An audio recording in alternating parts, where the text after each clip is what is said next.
શું થયું શેઠાણી? પૂજ્યશ્રી આવે છે ને? ચિંતા ન કરતી રથ, પર્વતભાઈ ગયા છે એ પૂજ્યશ્રીને ધ્યાન અવસ્થામાંથી જગાડીને લાવશે. હા પૂજ્યશ્રી પર્વતભાઈ નો બોલ કોઈ દી ટાળતા નથી. પૂજ્યશ્રી પૂજ્યશ્રી શું થયું શ્રવણભાઈ? અરે શેઠાણી આપણે અરે વિશ્વાસઘાત કર્યો છે. અરે પણ ફોટ પાડીને કે થયું છે હું? પૂજ્યશ્રી અંદર શેષ નહીં.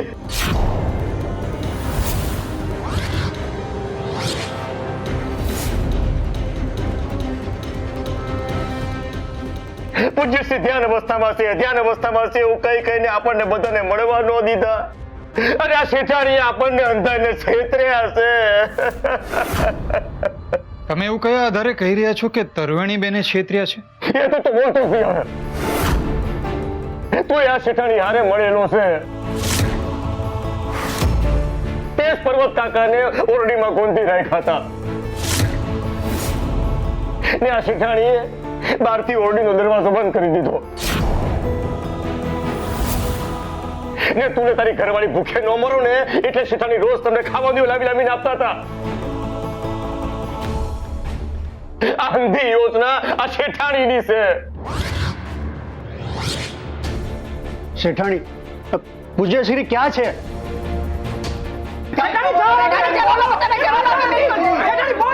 પૂજ્યશ્રીને કઈ થયું છે તો તમને?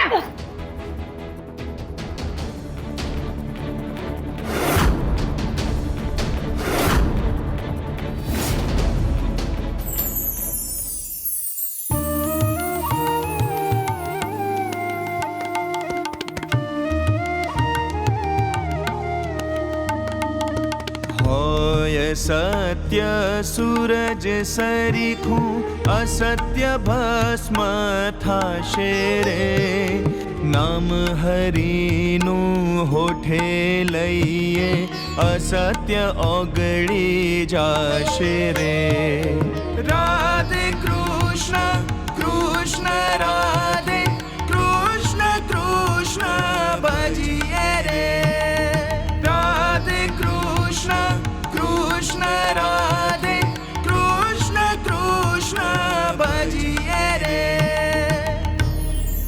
રાધે કૃષ્ણ.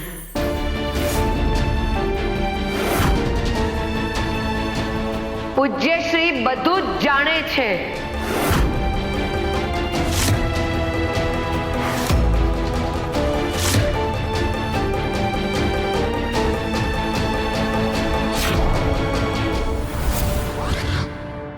પૂજ્યશ્રીએ જ મને નરસિંહભાઈ અને માણેકબેનને જૂની ડેલીએથી બહાર કાઢી મૂકવા માટે મોકલી હતી.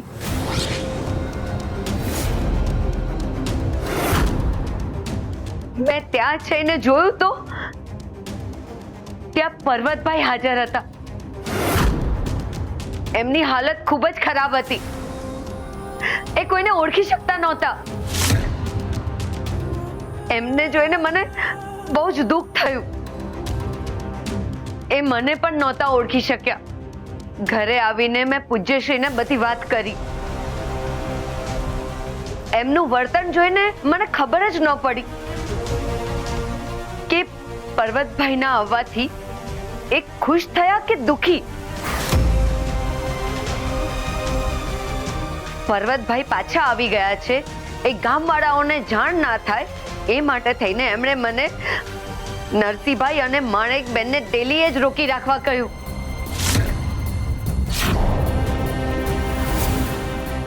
એ લોકો બહાર નીકળીને ગામવાળાઓને કઈ કહી ના દે એટલા માટે મેં એમને ડેલીએ પૂરી દીધા.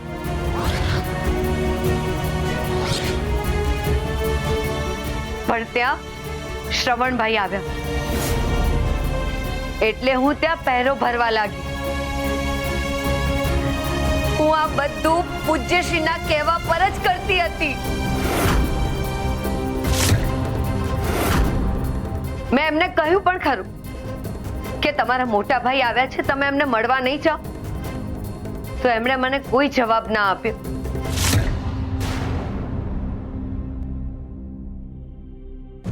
અને મને કહ્યું કે ગામવાળાઓને જઈને કહી દો કે હું ધ્યાન અવસ્થામાં બેસવાનો છું અને ઉપવાસ કરવાનો છું. વાહ, આ શેઠાણીએ તો મારું કામ એકદમ સરળ કરી નાખ્યું. બહુ શોખ હતો ને પૂજ્યશ્રીને મારી જમીન ઝૂંટી લેવાનો. હવે જો હું એનો કેવો બદલો લઉં છું. આ હું બોલી રહ્યો છો શેઠાણી? પોતાનો અપરાધ છુપાવવા માટે તમે પૂજ્યશ્રી પર આરોપ લગાડી રહ્યા છો. આરોપ નથી લગાડતી, સત્ય કહું છું. અપરાધી હું નહીં, તમારા પૂજ્યશ્રી છે.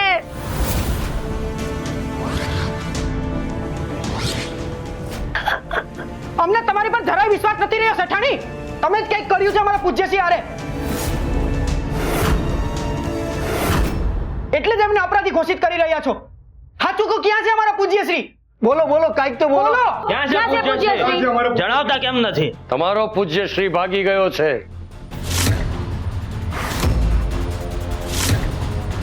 તરવેણી પર ભલે તમને લોકોને વિશ્વાસ ન હોય, મને એની પર પૂરેપૂરો વિશ્વાસ છે.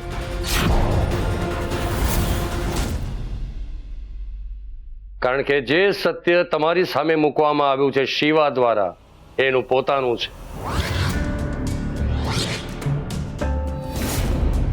જે તમારા મનમાં અને આંખો પર પટ્ટી બાંધવાનું કામ કરે છે. તમારી સામે એવું સત્ય મૂકવામાં આવ્યું હતું ને કે હું જુનાગઢ છોડીને ચાલી ગયો છું. હવે મારું સત્ય સાંભળો. તમારા શિવાએ મને એક અંધારી ઓરડીમાં પૂરી રાખ્યો હતો.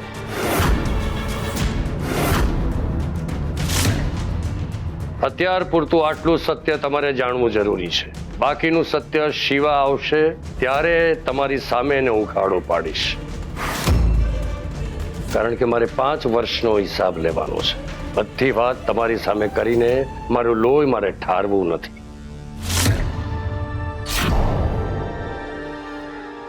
ચાલ નરસિંહ.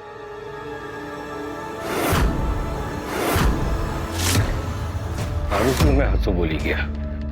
બાકી હું તો તમને અપરાધી સમજતો હતો. હાલો હવે એ કહી દો કે પૂજ્યશ્રી જાતે ભાગી ગયા છે કે એમને ભાગવામાં તમે મદદ કરીશ? પૂજ્યશ્રી, પૂજ્યશ્રી, હાલો ભાઈ હાલો, ગામમાં બધાને જાણ કરવી પડશે આપણે. અરે પૂજ્યશ્રી, તમે ક્યાં વયા ગયા? આ જો તમારા પર કેવા કેવા આરોપો લાગે છે. ક્યાં છો તમે?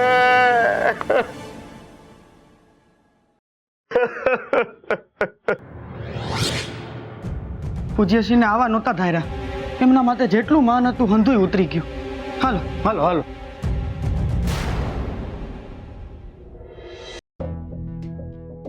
આ મારાથી શું થઈ ગયું? ગામવાળાઓને મેં એમના વિરોધ કરી નાખ્યા.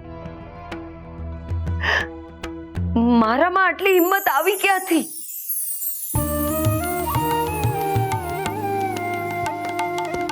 હોય સત્ય સૂરજ સરીખું અસત્ય ભસ્મ થાશે રે. નામ હરિનું હોઠે લઈએ અસત્ય ઓગળી જાશે રે. નરસિંહભાઈના શબ્દોની આ કેવી અસર થઈ રહી છે મારા પર? શેઠાણી, તમને ખબર હતી કે પૂજ્યશ્રી ઘરમાં નથી? હા હતી, પણ ત્યાં સુધી બહુ મોડું થઈ ગયું હતું. પણ એ ક્યાં જતા રહ્યા છે એ ખબર નથી. આ શેઠાણી અને પર્વતભાઈ જે ખુલાસા કર્યા એ માયનામાં ન આવતા. માનવામાં તો મારું એ નથી આવતું કે પૂજ્યશ્રી ભાગી ગયા છે. ભાગી ગયા છે? ઢેલા થઈ ગયા છે શું? પૂજ્યશ્રી કે આટલા નબળા મનના નથી જે આમ ભાગી જાય. એ તો પણ બીજું હું હોય કે તમે બધા જ મને કહો. હા, પર્વત કાકા એ આપણા ગામના મોભી છે અને પૂજ્યશ્રીના સગા ભાઈ છે. એમણે પૂજ્યશ્રીની વિરુદ્ધ જે કીધું એ કઈ ખોટું થોડું હોય ને. આમે કોઈ પોતાના સગા ભાઈ માટે ખોટું શું કામ બોલે એ બધાની સામે પર્વત કાકાને આપણે હંધાય સારી રીતે ઓળખીએ છીએ. એ કોઈ દી ખોટું બોલતા નથી. વાત તો સાચી છે શ્રવણભાઈ. ધીમે ધીમે બધી કડીઓ જોડાઈ રહી છે. જો મારી બુદ્ધિ પ્રમાણે કહું તો પૂજ્યશ્રીએ પર્વત કાકાને ગોંધી રાખ્યા હતા ને એક દી પર્વત કાકા ત્યાંથી નીકળી ને ડેલીએ વયા ગયા. આ વાતની જાણ પૂજ્યશ્રીને થઈ ને હારે હારે એ પણ જાણ થઈ કે પર્વત કાકા ઘેલા થઈ ગયા છે. એટલે એમને થયું કે જ્યાં સુધી આ ઘેલા છે ત્યાં સુધી ઈ એમનું કાંઈ બગાડી નહીં શકે.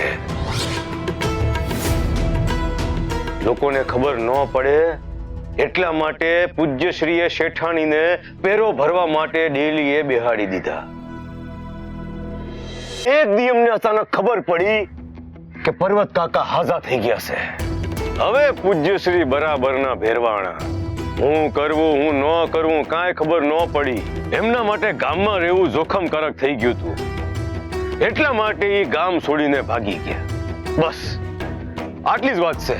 એટલે તારું કહેવું એમ છે કે પૂજ્યશ્રી જુનાગઢ છોડીને ક્યાંક જતા રહ્યા હશે? જો ભાઈ એ તો હવે મને ખબર નથી, પણ એટલી ખબર છે કે આપણે હંધાય મળીને પૂજ્યશ્રીને ગોતવા બહુ જરૂરી છે. હું મારા માણસોને કહી દઉં છું કે પૂજ્યશ્રીને ગોતવા માટે લાગી જાય. એ મળશે તો જ દૂધનું દૂધ ને પાણીનું પાણી થશે. આ બધું સાંભળીને મારું મન બહુ દુઃખી થયું છે કાકા.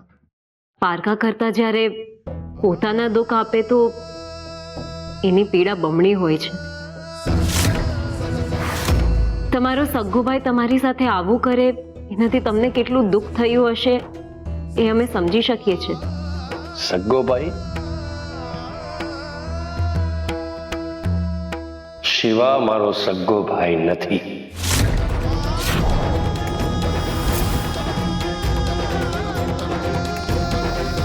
એ 2-3 વર્ષનો હતો ત્યારે હું એને જુનાગઢ લઈને આવ્યો અને આવીને બધાને કહ્યું કે આ મારો નાનો ભાઈ છે.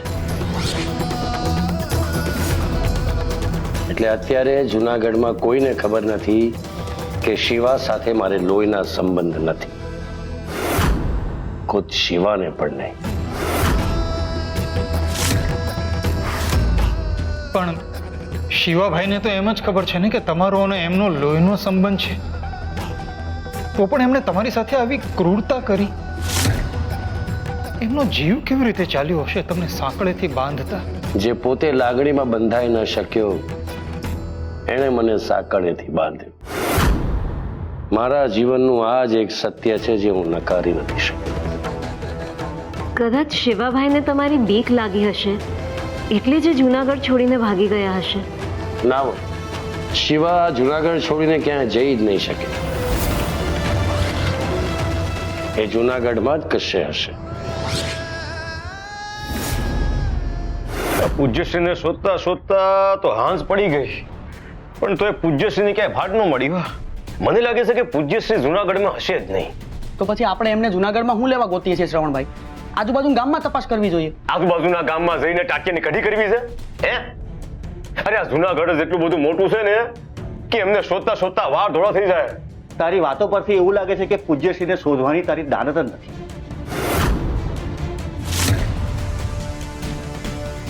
તને શું લાગે છે હે? ના ના, આ પૂજ્યશ્રી ખોવાઈ ગયા એટલે હું અંદરથી બહુ ખુશ છું એમ? તો લે જોઈ લે, હું બહારથી બહુ ખુશ છું. હાલે જો પૂજ્યશ્રી ખોવાઈ ગયા, મજા આવી ગઈ મને, હું બહુ ખુશ છું, બહુ ખુશ છું. લે બસ થઈ શાંતિ. શાંત પડો શ્રવણભાઈ, શાંત. અરે પણ જોને કેવું વાત કરે છે. અરે પૂજ્યશ્રી, અરે હું આટલા વખતથી કામ કરતો આવ્યો છું. પૂજ્યશ્રી મને એમનો જમણો હાથ સમજે છે. કેટલું માન રાખે છે પૂજ્યશ્રી મારું. એ તમારા માટે એવું વિચારે છે કે પૂજ્યશ્રી એટલે હું ખુશ થઈ ગયા. પાણી પીવો. શ્રવણભાઈ પૂજ્યશ્રી માટે એવું ક્યારેય ના વિચારે. હા ભાઈ, ભૂલ થઈ ગઈ મારી. હા ભલે ઠીક છે. આજે બોલો બીજી વાર આવું બોલતો નહીં હવે. હાલો હવે ઝટવાડું કરી લ્યો આપણે. પછી પાછા જાય પૂજ્યશ્રીને શોધવા માટે. જ્યાં સુધી આખું જુનાગઢ નહીં ફેંદી વળું ને ત્યાં લગન મારા જીવને કળ નહીં પડે. પાછળ મેં મારા બાપા પાસેથી બળજબરીથી જમીનના કાગળિયા પર સહી કરાવી લીધી હતી. એની પૂજ્યશ્રીને જાણ થતા એમણે એ વાતનો ફાયદો ઉપાડી મારી જ જમીન લઈ લીધી, એમ કહીને કે જો મને જમીન નહીં દે તો રાજ દરબારમાં તારી ફરિયાદ કરીશ. અને મને મારી જમીનનો પા ભાગનો ટુકડો દીધો, જાણે બટકું રોટલો દેતા હોય ને એ રીતે. પણ હવે પાછા મારા હાથમાં આવી ગયા છે. પૂજ્યશ્રી ભાગી ગયા છે એ વાત રાજ દરબારમાં હું પહોંચાડીશ. સત્તા અને સંપત્તિના લોભને કારણે, એના મોહને કારણે એ જુનાગઢ છોડી જ નહીં શકે.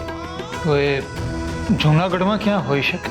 એ ક્યાં હશે એ કહેવું તો મુશ્કેલ છે. આ પણ બે ચાર ઠેકાણા એના એવા હશે જેની જાણ આપણને ન હોય. પણ તમે બંને જણા એક વાતનું ધ્યાન રાખજો કે શિવા સાથે મારે લોહીના સંબંધ નથી, એ વાતની જાણ જૂનાગઢમાં ક્યારેય કોઈને થવી જોઈએ નહીં. તમે ચિંતા ન કરશો કાકા. અમારી માટે તમારો અને શિવાભાઈનો સંબંધ લોહીનો સંબંધ જ રહેશે. શિવા માટે તો સ્વાર્થ પૂરો થઈ જાય ને એટલે લોહીના સંબંધો લોહિયાળ થઈ જાય છે ભાઈ.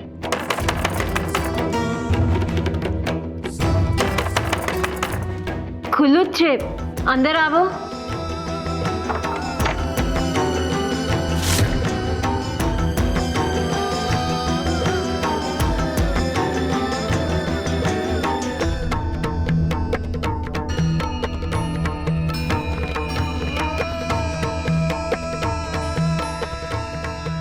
ધર્વેણી, તમે અત્યારે જમવાનું લાવી છું.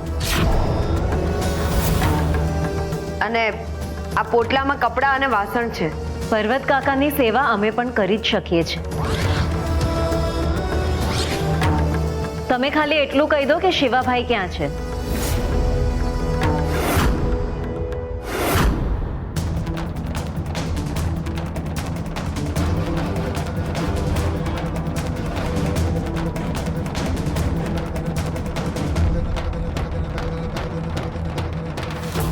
મોટા ભાઈ, ઘરનો ઉમરો તમારી વાટ જોઈ રહ્યો છે.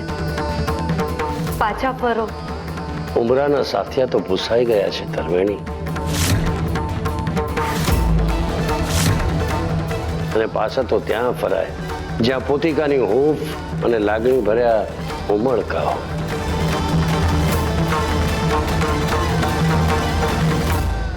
અત્યારે તો તમારી લાગણી અને હૂંફની જરૂર મને છે. અંતે તો એ તમારું જ ઘર છે.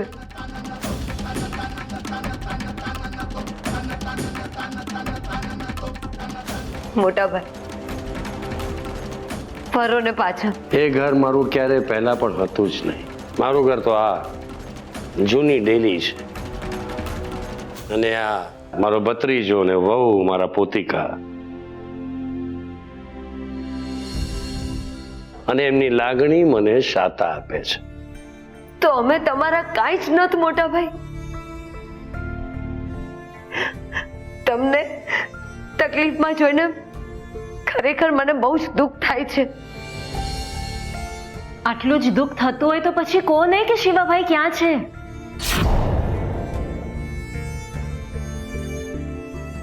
માણેક, તમે શાંત થાઓ.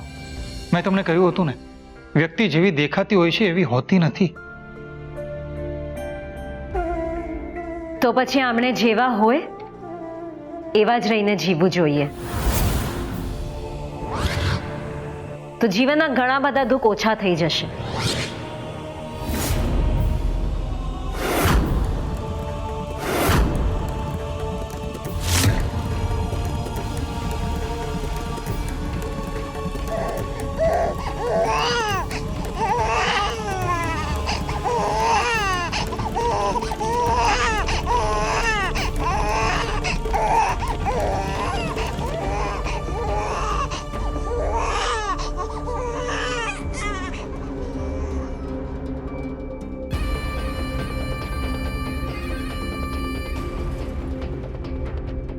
ગોદાવરી, બરાબર જમાડીને આવજે. ભલે જેઠાણી.